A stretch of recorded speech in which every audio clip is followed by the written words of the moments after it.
Hello everyone. If you enjoy my channel, please support me with one like, one subscribe, and one share. The day she chose. Have you ever loved someone so deeply that one simple sentence changed your entire life forever?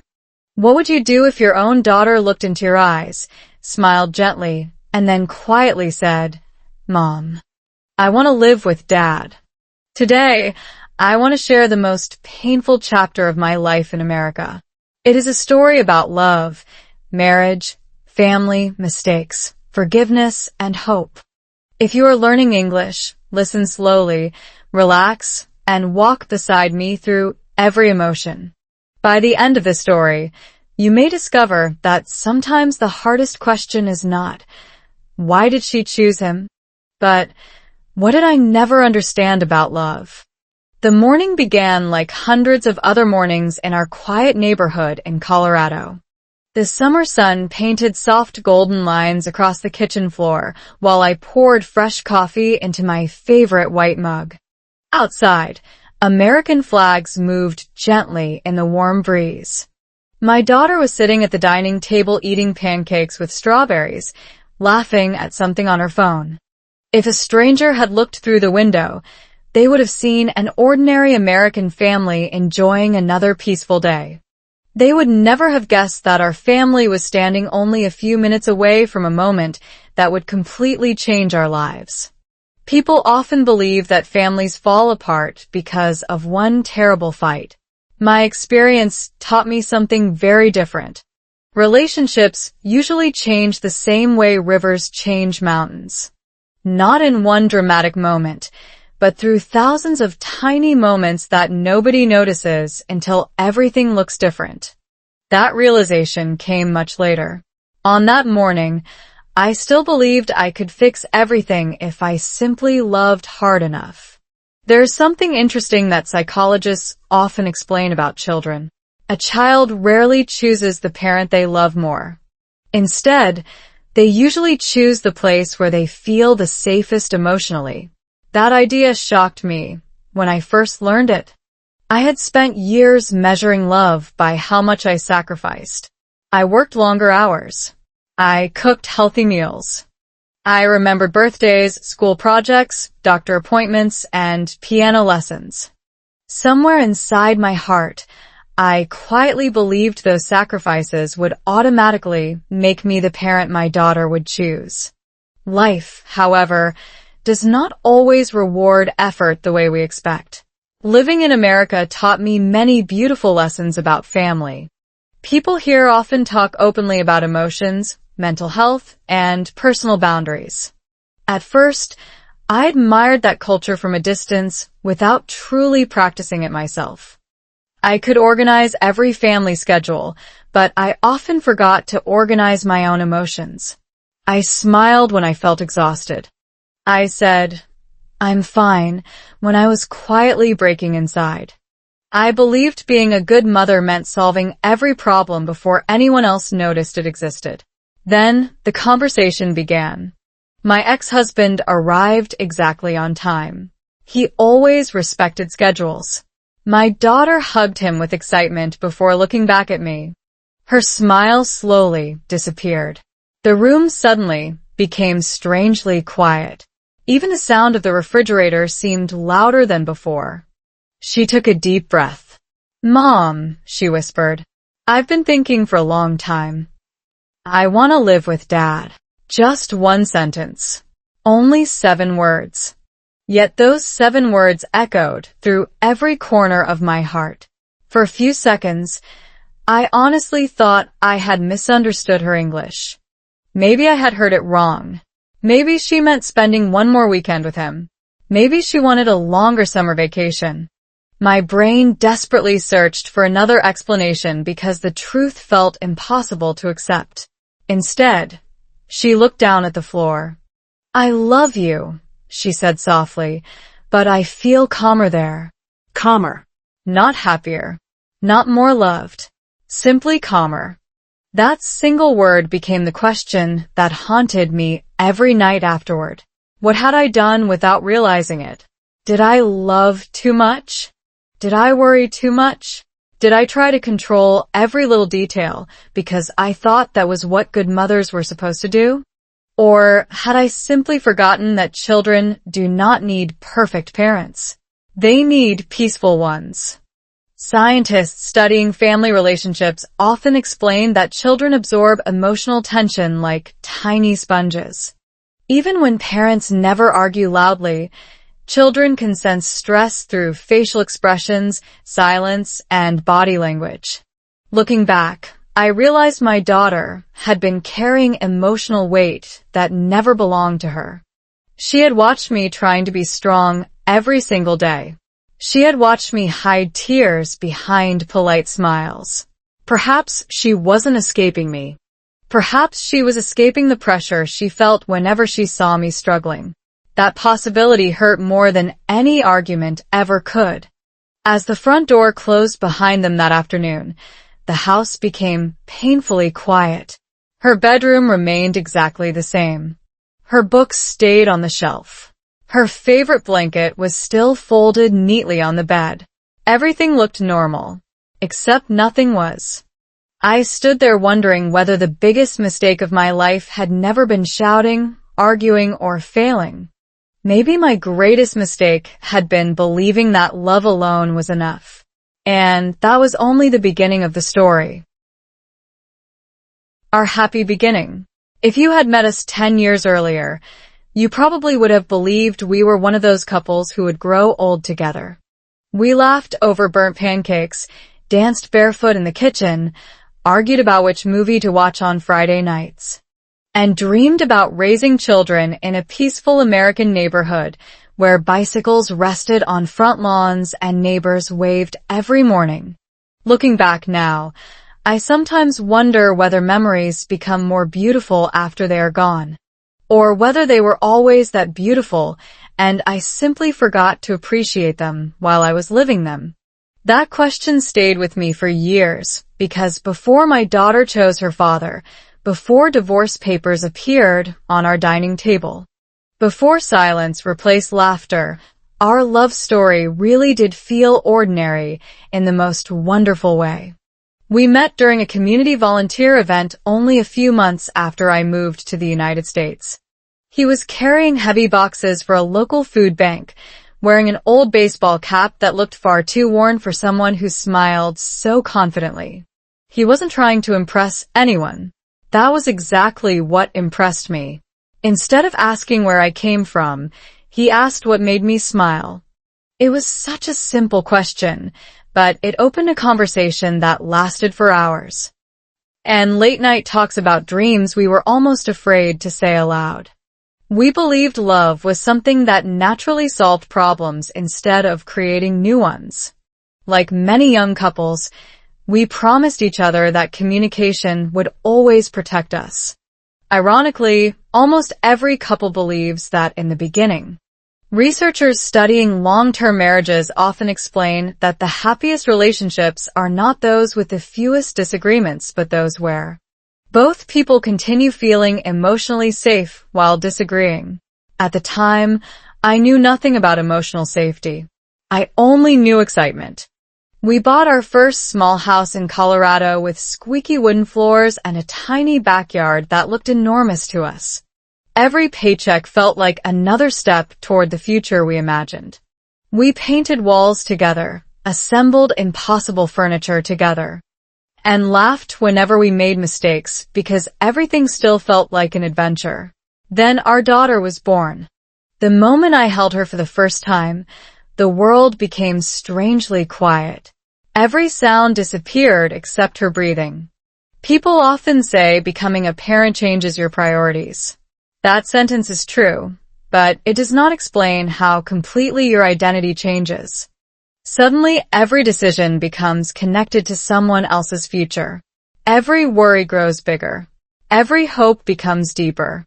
Our weekends slowly transformed into soccer games, birthday parties, grocery shopping, school concerts, bedtime stories, and family movie nights. It wasn't glamorous. It wasn't perfect, but it felt real. One thing I loved about raising a family in America was how communities encouraged children to ask questions, express opinions, and discover independence early.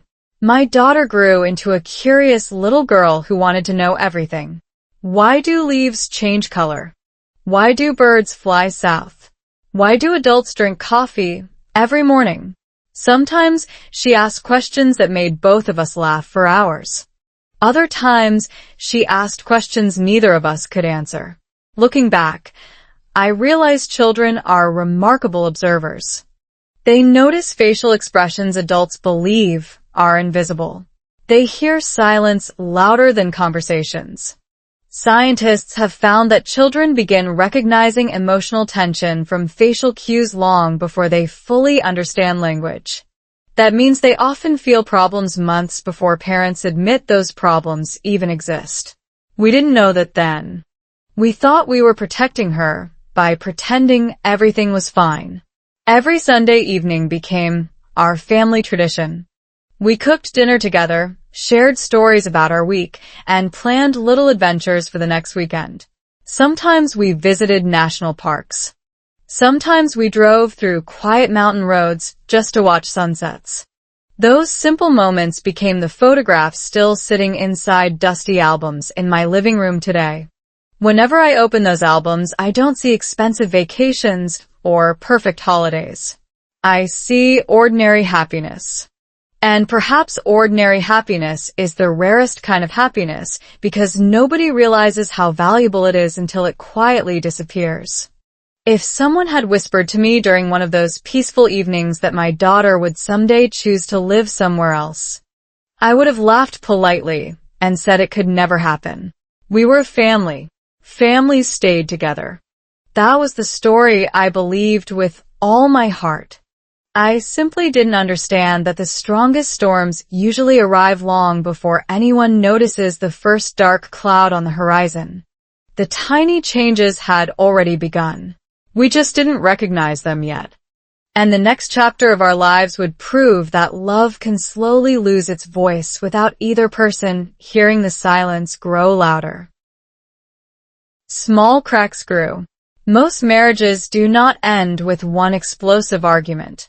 They end with hundreds of quiet moments that nobody thinks are important. If someone had asked me back then whether my marriage was in trouble, I would have smiled and answered, "No, we're just busy." That was the biggest misunderstanding of my life. Busy can slowly become distant. Distant can quietly become lonely.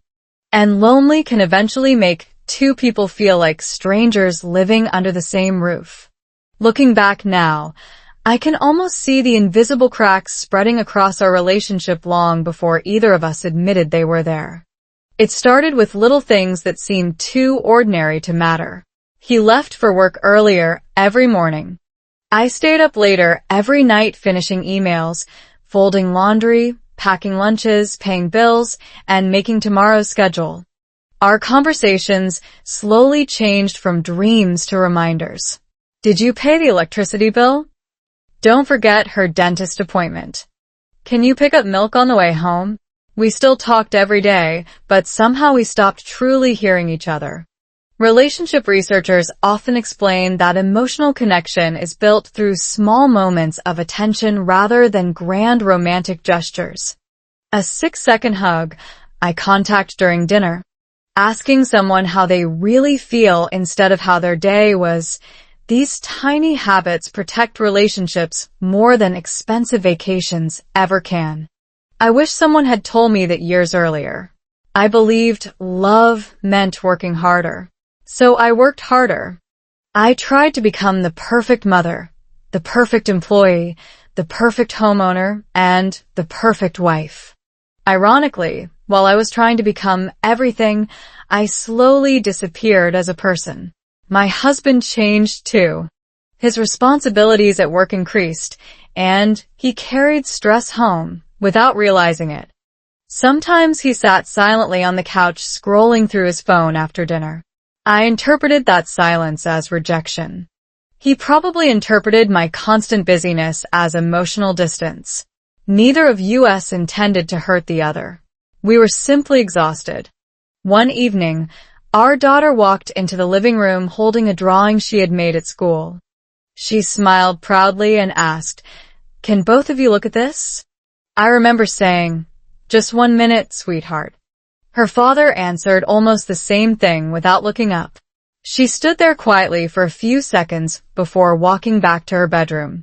At the time, it felt like nothing. Today, I still remember the disappointment in her eyes. Children measure love differently than adults. They rarely count how many hours parents work for them. They remember who looked up when they walked into the room. That memory follows me more than any argument ever could. American family life often celebrates independence, ambition, and productivity. Those values helped our family build a comfortable life, but they also created an invisible trap. We became excellent at managing schedules and terrible at protecting our emotional connection. Every calendar was organized. Every appointment was remembered. Yet nobody asked the simplest question: are you happy? Psychologists describe something called emotional neglect, and it doesn't always happen because people stop loving each other. Sometimes it happens because everyone becomes so focused on responsibilities that emotional needs quietly disappear. Hearing that explanation years later felt like someone was describing our family without ever meeting us. The strange part is that nothing looked wrong from the outside. We still attended school events together. We smiled in family photographs. Friends often commented on how stable our marriage seemed. Social media showed birthday celebrations, holiday dinners, and summer vacations. Nobody could see what happened after the pictures were taken. Silence returned. Conversations became shorter. Laughter became less frequent. Then something happened that I didn't fully understand until much later. My daughter started spending more time with her father. They cooked together on weekends. They watched baseball games, walked the dog, and laughed over silly jokes that I barely noticed because I was cleaning the kitchen or answering work messages.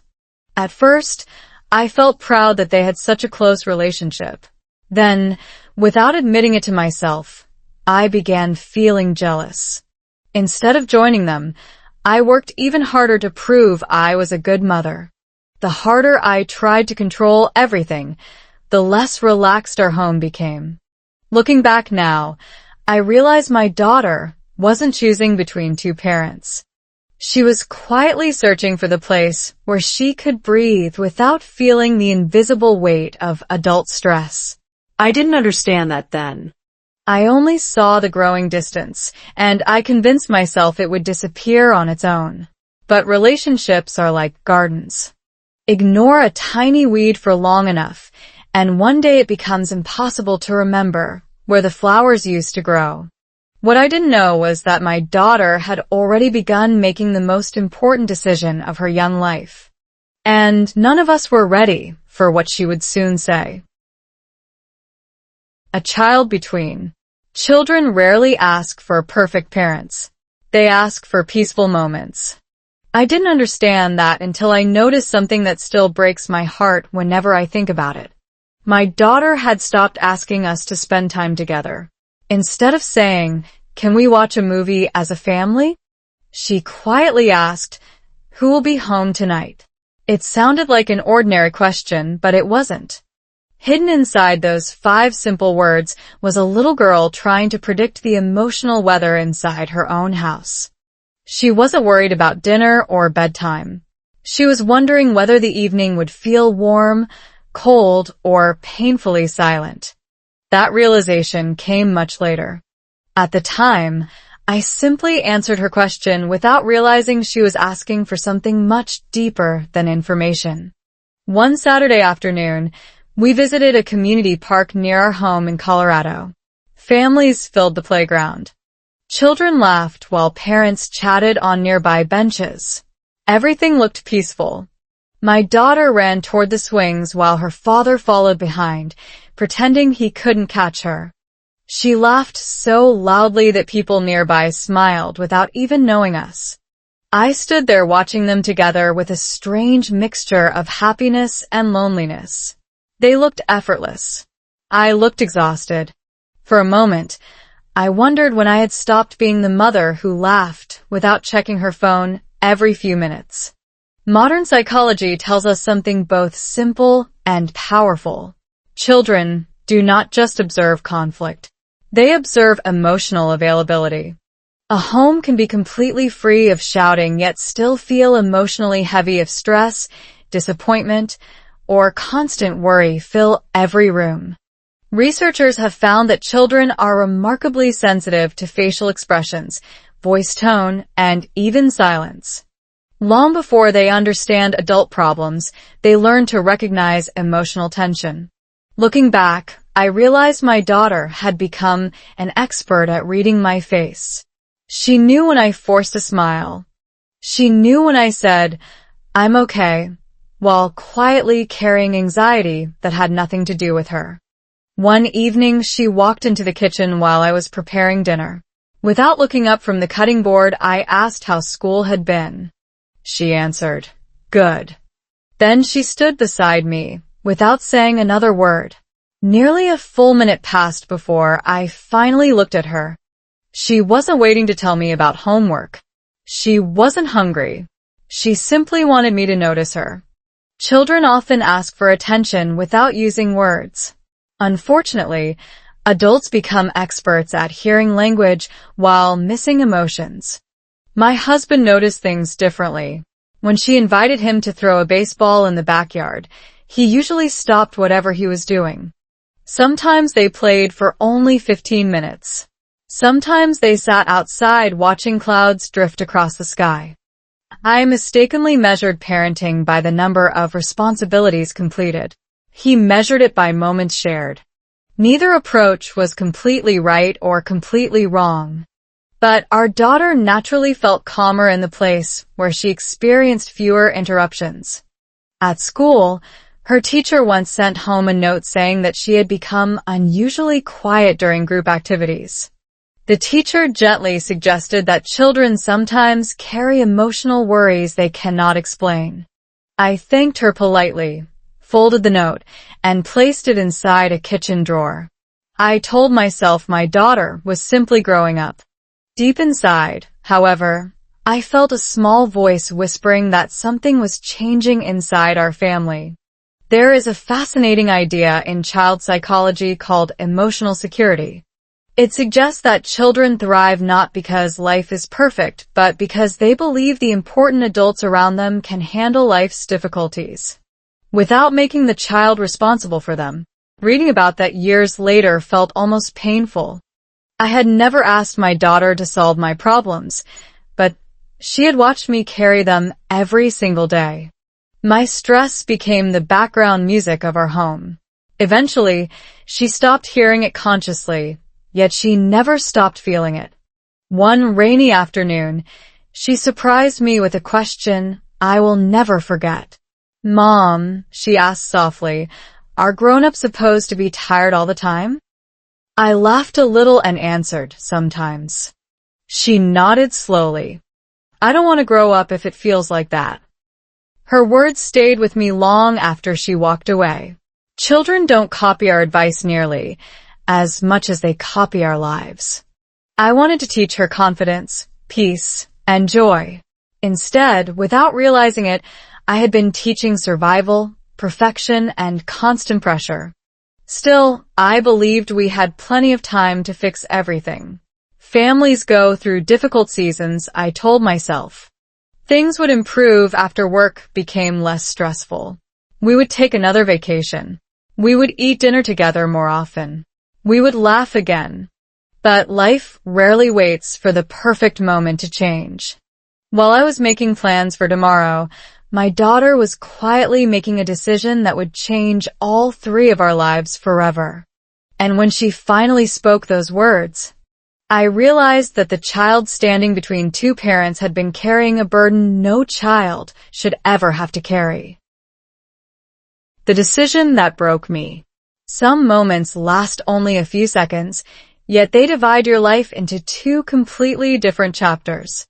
There was my life before my daughter spoke those words, and there was everything that came afterward. Even today, I can remember the sunlight coming through the living room window, the smell of fresh coffee still sitting on the table, and the quiet sound of the air conditioner humming in the background. Funny how the human brain remembers tiny details when the heart is about to break. Scientists say that emotionally intense memories become deeply stored because stress hormones strengthen the brain's memory system. Maybe that's why I can still replay that afternoon almost frame by frame, as if it happened yesterday instead of years ago. My daughter sat across from me with both hands wrapped around a warm mug of hot chocolate. She wasn't smiling the way she usually did. She wasn't looking angry either. She looked careful. Children become careful when they are afraid of hurting someone they love. That realization still hurts more than anything she actually said. My ex-husband sat quietly beside her. For once, he wasn't trying to explain anything or defend himself. He simply waited. The silence inside the room felt heavier than any argument we had ever had. I tried to break it with a smile. "What's going on?" I asked gently. My daughter looked at me, then looked down at the floor. She took one slow breath before speaking. "Mom, I think I want to live with Dad." At first, I honestly thought she meant for a few weeks during summer vacation. "For the holidays?" I asked. She slowly shook her head. "No." All the time. It felt as if every sound disappeared. I could still see her lips moving, but my brain refused to accept the meaning of her words. Have you ever experienced a moment so shocking that reality suddenly feels unreal? Psychologists sometimes describe it as emotional flooding, when the brain becomes overwhelmed and temporarily struggles to process painful information. That was exactly what happened to me. I heard her voice, but my heart was desperately searching for another explanation. Maybe she was confused. Maybe someone had influenced her. Maybe this was only a phase. Then she quietly reached across the table and held my hand. "Mom," she whispered, "this isn't because I don't love you." Those words should have comforted me. Instead, they broke me even more. Because love wasn't the problem. If love alone solved everything, our family would still be together. Tears filled my eyes before I even realized I was crying. I asked the question that had already begun growing inside my heart. Did I do something wrong? She immediately shook her head. "You didn't do one big thing." Then she paused for several seconds before saying something that changed how I understood parenting forever. "You always look worried, even when you're smiling." That sentence hit harder than any accusation ever could. She wasn't criticizing me. She was describing the world through the eyes of a child. Looking back, I realized she had spent years watching me rush through every morning, answer work emails during dinner, apologize for being tired, and promise that next weekend would be different. I believed I was sacrificing myself for my family. My daughter believed I was never truly at peace. Researchers studying childhood development have discovered that children often remember emotional patterns far more clearly than specific events. They may forget birthdays, vacations, or gifts, but they rarely forget how home felt. Safe, Calm. Tense. lonely. Those feelings quietly shape their decisions for years. My daughter wasn't choosing the better parent. She was choosing the environment where her young nervous system finally felt able to relax. That truth was painful because it forced me to stop blaming everyone except myself. My ex-husband finally spoke. "She loves you very much," he said softly. This wasn't easy for her. I nodded, but I could barely hear him anymore. My thoughts were racing through hundreds of memories. The nights I answered emails instead of watching movies with her. The mornings I hurried her out the door because we were running late. The weekends I cleaned the entire house while she waited for me to finish. Then something happened that surprised me. Instead of standing up to leave, my daughter walked around the table and hugged me tighter, than she ever had before. She cried into my shoulder and whispered, "Please don't think I stopped being your little girl." At that moment, I realized something that would take years to fully understand. My daughter wasn't rejecting me. She was asking both of her parents for something every child deserves, a home where love feels peaceful instead of exhausting. As the front door slowly closed, I stood alone in a house that suddenly felt far too quiet. For the first time in my life, I stopped asking why my daughter chose her father. I began asking a much harder question. If I truly wanted her back someday, would I have the courage to become the mother she actually needed instead of the mother I believed I was supposed to be? Looking inside myself. For weeks after my daughter moved in with her father, I kept asking the wrong question. Every morning I stood in front of the bathroom mirror and whispered, "What did I do wrong?" The strange thing about guilt is that it loves simple answers. It wants one mistake, one bad decision, one terrible moment you can point to and say, "That's where everything fell apart." But real life almost never works that way. Healing began only when I stopped searching for one dramatic failure and started paying attention to hundreds of tiny habits that had quietly shaped the atmosphere inside our home. My house had never felt so silent. The hallway where my daughter used to leave her shoes was perfectly clean. Her bedroom stayed exactly as she had left it. Sometimes I walked past her door without opening it because I wasn't sure whether seeing an empty room would comfort me or destroy me all over again. During those lonely evenings, I did something I had avoided for years. I sat down without my phone, without the television, without work, and simply listened to my own thoughts. At first, it was uncomfortable. Then it became life-changing. Psychologists often explain that emotional awareness is the first step toward meaningful change. You cannot repair patterns you refuse to notice. For the first time, I admitted something that sounded almost impossible to say out loud. I wasn't only tired, I was emotionally exhausted. I had spent years trying to become the perfect mother, and in doing so, I had forgotten how to become a peaceful human being. I began reading books about relationships, parenting, and emotional resilience. One idea appeared again and again. Children do not need parents who never make mistakes. They need parents who know how to repair mistakes. That single sentence felt like someone had opened a window inside my heart.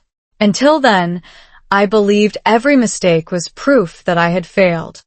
Now I began seeing mistakes as invitations to grow. My therapist asked me a question during one of our first sessions that completely changed my perspective. She smiled gently and asked, "When was the last time you rested without feeling guilty?" I laughed because I honestly couldn't remember. Rest had always felt like laziness. If I wasn't cleaning, organizing, planning, cooking, or solving someone else's problem, I believed I wasn't being productive enough. She nodded quietly and said, "Children don't learn peace from parents who constantly chase perfection. They learn peace from parents who know how to slow down." That sentence stayed with me for weeks. Scientists studying stress have found that chronic anxiety affects not only the person experiencing it, but also the people living around them. Human brains are naturally designed to notice emotional signals from others. Without realizing it, my daughter had been responding to my nervous system every single day. She wasn't rejecting my love. She was escaping my constant tension. That realization hurt, but it also gave me hope because tension could be changed. I watched birds land on tree branches. I listened to the wind moving through the leaves. At first, it felt strangely unproductive. Then I noticed something remarkable. My breathing slowed. My shoulders relaxed. For the first time in years, I wasn't rushing toward the next responsibility. I was simply existing. Slowly, other habits changed too. I stopped answering work emails during dinner. I learned to say no without apologizing. I took evening walks through my neighborhood in Colorado, smiling at neighbors I had previously rushed past without noticing. The world itself hadn't changed. I had. During one weekend visit, my daughter looked at me with a curious expression. "Mom," she asked, "you seem different." My heart skipped a beat. "Different how?" I asked carefully. She smiled a little. "You don't look worried all the time anymore." Those simple words meant more than any compliment I had ever received. She hadn't noticed my cleaner house or my organized schedule. She noticed my face. She noticed my energy. She noticed that I was finally becoming someone who felt emotionally safe to be around. We spent the afternoon baking chocolate chip cookies together. For the first time in years, I wasn't secretly thinking about unfinished work while measuring flour. I wasn't checking notifications every few minutes. When she laughed because we accidentally spilled chocolate chips across the kitchen floor, I laughed too. We cleaned up together instead of worrying about the mess. Looking back, I realized something beautiful. Children rarely remember perfect homes. They remember peaceful moments. Before she left that evening, my daughter hugged me and whispered, "I missed this." She wasn't talking about cookies. She wasn't talking about the kitchen. She was talking about something much deeper. She had finally found the mother who was fully present instead of physically present, but mentally somewhere else. As I watched her walk toward her father's car, I realized our story was quietly changing direction. I still didn't know whether she would ever choose to live with me again, but for the first time since the day she left, I wasn't trying to win my daughter back. I was becoming the kind of mother she would always feel safe coming home to. Love beyond custody. Winning is a wonderful feeling in sports. It is a dangerous goal in parenting. I didn't understand that at first. After my daughter chose to live with her father, a quiet battle started inside my own heart. I never argued with my ex-husband, but every time my daughter smiled after spending a weekend with him, a small voice inside me whispered, "She loves him more." Every time she laughed about something they had done together, I secretly searched for ways to create even better memories when she visited me. I wasn't trying to compete with him on purpose, but pain has a strange way of disguising itself as love. Looking back now, I realize I had accidentally turned motherhood into a competition that no one could ever truly win. The person suffering the most wasn't me. It was the little girl standing between two adults who both loved her, but were quietly afraid of losing her. One afternoon, while driving home after spending the weekend with me, my daughter suddenly asked a question from the back seat that caught both of us completely off guard. "Mom," she said softly, "do you feel sad when I'm happy with Dad?" I almost missed the red light because my mind froze. Children ask questions that adults spend years avoiding. I took a slow breath before answering honestly. "Sometimes I used to," I admitted. "But I'm learning something important." She looked at me through the rearview mirror. "What?" she asked. I smiled gently. "Your happiness doesn't belong to only one parent. If you're happy, both of us win." She didn't answer immediately. Instead, she smiled in a way I hadn't seen for a very long time. It wasn't a big smile. It was the smile of someone who had quietly put down a heavy backpack they had been carrying for months. Family therapists often explain that children thrive when they are free to love both parents without feeling guilty. The moment a child believes they must choose one parent's feelings over the other's happiness, they begin carrying emotional responsibilities that were never meant to belong to them. Hearing that truth changed everything for me. I suddenly realized that every time I looked disappointed when my daughter talked about her father, even if I never criticized him, she probably felt responsible for protecting my emotions. That was never fair to her. So I made a promise to myself. I would never ask her who she loved more. I would never compare weekends. I would never compete for affection. Love is not measured by who receives more hugs or longer phone calls. Love grows stronger when it asks for nothing in return. The next time she visited, something unexpected happened. She excitedly told me about a camping trip she had taken with her dad. In the past, I might have quietly changed the subject because hearing those stories hurt. Instead, I asked questions. Did you catch any fish? What was your favorite part? Did you see the stars? Her face lit up with excitement. She talked for nearly 20 minutes without stopping. Then, almost as an afterthought, she reached over and hugged me. Thanks for listening, she whispered. That simple hug taught me something profound. Neuroscientists have discovered that people build stronger emotional bonds when they feel deeply heard rather than constantly entertained. Looking back, I realized I had spent years trying to solve problems, organize schedules, and create perfect experiences, while forgetting the extraordinary power of simply listening without interruption. My own healing continued as well. I joined a local support group for divorced parents in Colorado. During one meeting, an older father shared a sentence that everyone in the room immediately wrote down. He said, "Children don't keep score. Adults do." We all laughed softly, but nobody disagreed. He explained that children naturally make room in their hearts for everyone who makes them feel loved. Adults are the ones who compare, compete, and fear being replaced. That evening, I drove home thinking about those words. Somewhere along the way, I had confused custody with connection. Custody determined where my daughter slept. Connection determined where she felt understood. Those two things were not always the same. Slowly, our relationship became lighter. We started sending each other funny pictures during the week. We baked cookies without worrying about making a mess. We watched old movies wrapped in the same blanket, laughing at scenes we had already seen a dozen times. I no longer tried to fill every minute with activities because silence between us no longer felt uncomfortable. Peace had finally returned. Then one Sunday evening, just before her father arrived to pick her up, she looked around my living room and smiled. "Mom," she said quietly, "it feels really calm here now." For a second, I couldn't speak.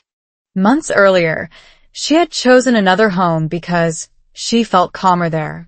Now she was telling me that peace had finally found its way back into mine. I realized that love had never been about convincing my daughter to choose me. It had always been about becoming someone she never had to choose between. And without realizing it, that quiet transformation was preparing all of us for the beautiful surprise that was still waiting just around the corner. A new family rhythm. The biggest surprise after divorce wasn't the paperwork, the empty house, or even the lonely weekends. It was discovering that peace doesn't arrive all at once. It slips quietly into ordinary moments, almost unnoticed, until one day you suddenly realize your heart is no longer fighting every morning. I used to believe that healing meant getting my old life back. I was wrong. Healing meant building a completely different life, one where my daughter no longer felt responsible for protecting either parent. It sounded simple, but changing years of emotional habits was much harder than changing a schedule or moving furniture. Every family creates an invisible rhythm, and after our separation, ours had been broken. The question was whether we could create a healthier one without becoming a family living under the same roof again. One Monday evening, my ex-husband called instead of sending his usual text message. For a second, I felt nervous. Old habits returned quickly. My mind immediately imagined bad news. Instead, he surprised me by saying, "She's been having a great week. She told me she loved baking cookies with you." I smiled without realizing it. Months earlier, hearing that conversation would have felt like a competition. Now it felt like teamwork. We spent nearly 20 minutes talking, not about lawyers, schedules, or disagreements, but about our daughter's school project, her favorite books. and how excited she had become about joining the school art club. When the call ended, something inside me felt lighter. We were no longer two adults trying to prove who was the better parent. We were simply two parents trying to raise one wonderful little girl. Family researchers often describe something called cooperative co-parenting. Studies consistently show that children adjust more successfully after divorce when they experience respect between parents instead of ongoing conflict. What surprised me most was that cooperation didn't require friendship. It required consistency. We agreed on bedtime routines, homework expectations, screen time limits, and most importantly, the way we spoke about each other. Neither of us criticized the other in front of our daughter. At first, it required conscious effort. Later, it became natural. Slowly, she stopped looking nervous whenever one parent mentioned the other. The changes appeared in unexpected places. Her teacher emailed both of us one afternoon with wonderful news. My daughter had become more confident in class, volunteered to read aloud, and had started helping younger students during reading activities. I stared at the email for several minutes before realizing something important. Children bloom when they stop carrying emotional storms that never belonged to them. Nothing about her intelligence had changed. Her environment had. One Friday evening, she arrived at my house carrying a backpack full of school books and a giant smile. Before I even asked about her week, she excitedly said, "Guess what? Dad said maybe all three of us can come to my school concert." The smile on her face grew even brighter. It was amazing how quickly children notice when adults stop making them choose. Psychologists often explain that emotional safety grows through predictability. When children know they don't have to worry about conflict, they spend more energy exploring, learning, creating, and simply enjoying childhood. Looking back, I realized our daughter had been quietly waiting for permission to love both parents without fear. We finally gave her that permission, not through speeches, but through everyday actions. The school concert arrived on a cool autumn evening in Colorado. Parents filled the auditorium, cameras ready, children nervously waiting behind the curtains. My ex-husband and I sat only a few seats apart. We exchanged polite smiles and talked about parking, homework, and how quickly our daughter was growing up. Nothing dramatic happened. That was exactly what made the evening so extraordinary. Peace often looks boring to people expecting excitement, but for families recovering from heartbreak, peaceful moments become unforgettable victories. When my daughter stepped onto the stage, she immediately found us in the audience. Her eyes moved from me to her father and back again. Then she smiled with complete confidence before beginning her performance. Watching her sing that evening, I suddenly understood something that had taken years to learn. She wasn't checking whether we loved her. She already knew that. She was checking whether it was finally safe to love both of us at the same time. After the concert, we all walked toward the parking lot together. She slipped one hand into mine and the other into her father's. For several quiet minutes, nobody spoke. The only sounds were leaves moving across the sidewalk and distant laughter from other families leaving the school. Then she looked up at us and said something so simple that it nearly brought tears to my eyes. "It feels nice when nobody has to be sad anymore."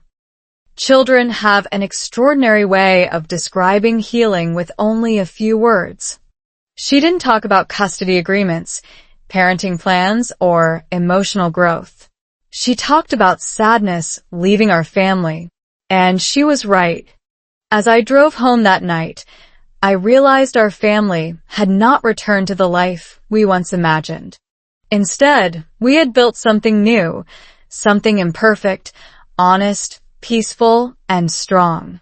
I didn't know it then, but an even greater surprise was waiting just ahead.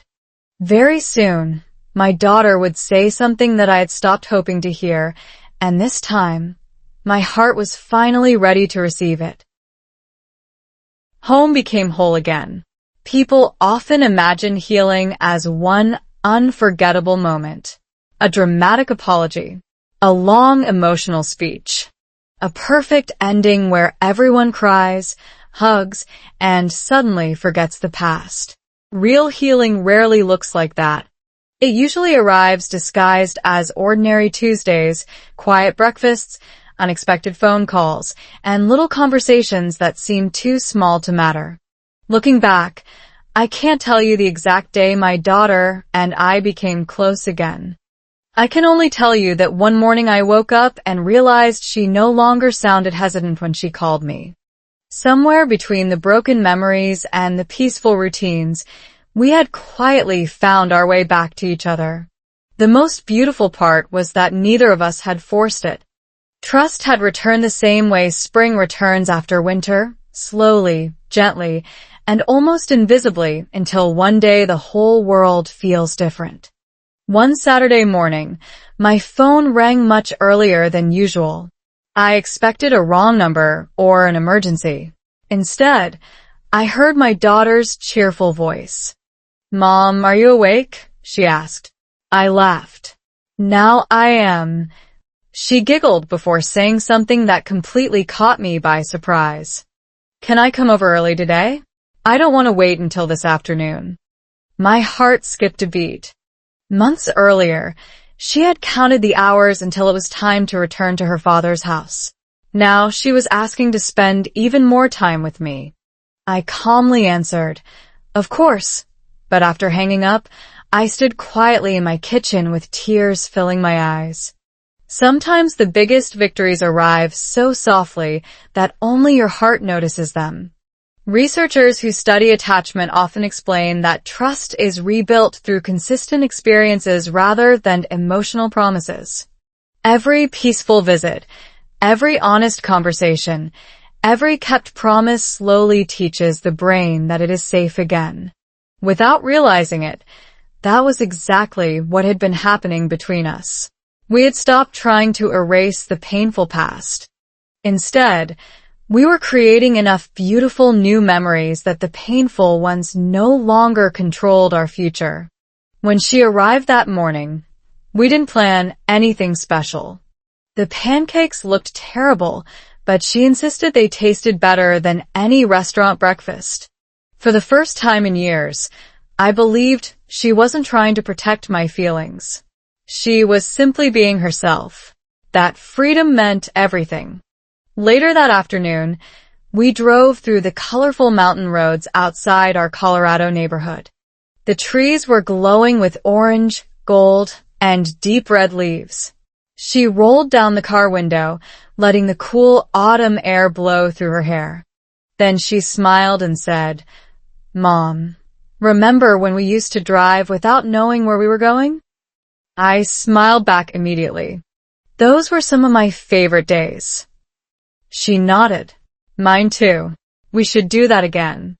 It amazed me how children naturally return to the moments that made them feel emotionally safe. They don't remember expensive gifts nearly as clearly as they remember laughter, conversations, and feeling completely accepted.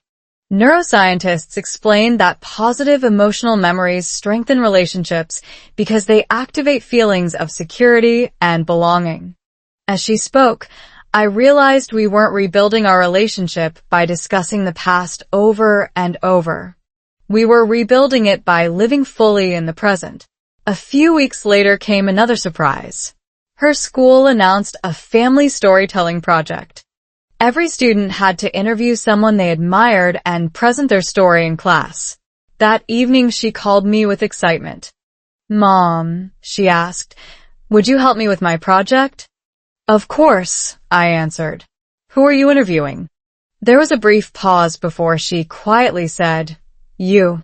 I couldn't speak for several seconds.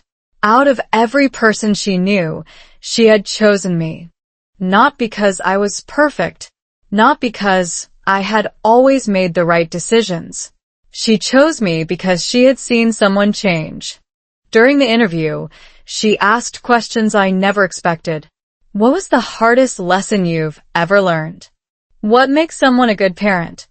If you could go back, what would you change? I answered honestly. I told her that being a good parent isn't about controlling every outcome. It's about creating a place where a child always feels safe enough to come home, no matter how old they become. She quietly wrote down every word. Then she smiled and said, "I think that's why I love being here now." My eyes filled with tears again, but this time they were different tears. They weren't born from regret. They were born from gratitude.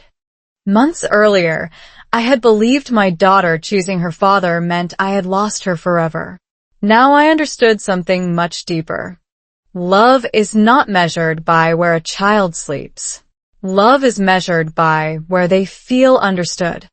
As winter slowly approached and the first snowflakes covered our neighborhood, my daughter hugged me goodbye after another wonderful weekend. Before getting into her father's car, she turned around and ran back toward me. She wrapped both arms around my neck and whispered something so unexpected that I will carry those words for the rest of my life. Mom. Both of my homes finally feel like home. In that quiet moment, I realized I had spent so much time trying to become the mother who would be chosen that I had almost forgotten the greater dream, to become the mother who would always be loved. And the beautiful ending of our story was now closer than I had ever imagined. What I finally learned. If someone had told me on the day my daughter chose to live with her father that one day I would thank life for that painful moment, I would have thought they were completely wrong. Heartbreak never feels like a gift while you are living through it. It feels unfair. It feels lonely. It feels like the end of a story you worked so hard to protect. But sometimes the ending we fear is actually the beginning of becoming the person we were always meant to be.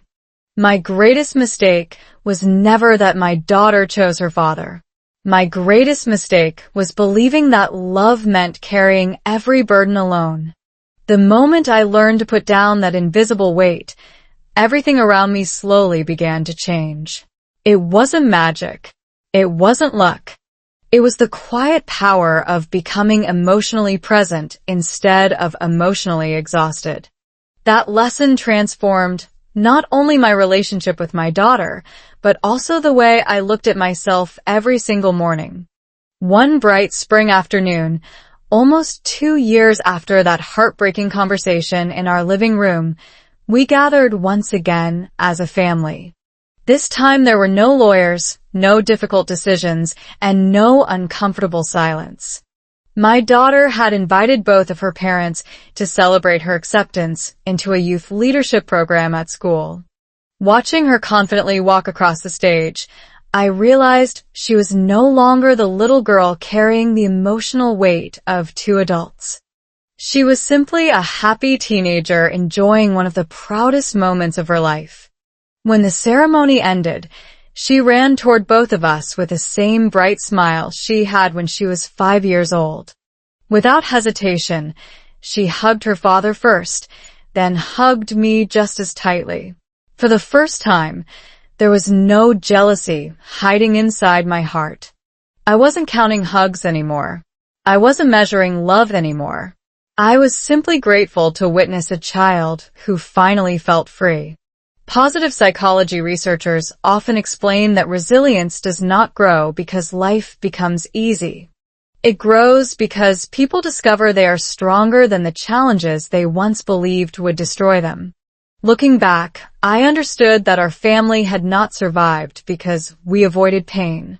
We survived because we eventually stopped running from honest conversations. We apologized without defending ourselves. We listened without interrupting.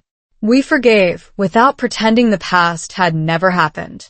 Those habits slowly became the strongest foundation our family had ever built. Several weeks later, my daughter surprised me once again.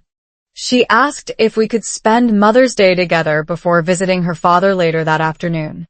While we were walking through a beautiful botanical garden in Colorado, she suddenly stopped beside a small wooden bridge overlooking a quiet pond. The water reflected the blue sky so perfectly that it almost looked like another world beneath our feet. She looked at me and smiled. "Mom," she said softly, "can I tell you something?" "Always." I used to think I had to choose who needed me more. I felt my chest tighten. But now I know I never had to choose. Those words stayed with me long after the conversation ended. Children are incredibly wise when adults finally give them enough emotional space to speak honestly. She wasn't talking about houses anymore. She wasn't talking about custody. She was talking about freedom. The freedom to love both parents without carrying guilt. The freedom every child deserves. That evening, after she returned to her father's house, my phone buzzed with a new message. It was a photograph. The picture showed the three of us standing together after the school ceremony, smiling naturally without pretending anything was perfect.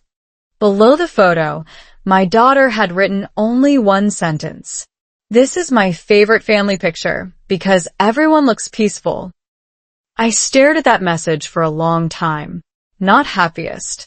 Not richest. Not most successful. Peaceful. That single word reminded me of the painful afternoon when she first said she wanted to live with her father because she felt calmer there. Back then, I thought I had lost everything. Now I understood she had actually given me the opportunity to become someone better. Sometimes the people we love the most become our greatest teachers without even realizing it. If you are listening to this story today while your own heart feels heavy, perhaps because of family struggles, divorce, parenting challenges, or simply the fear that you are not enough, I hope you remember one simple truth. A difficult chapter does not define the entire book.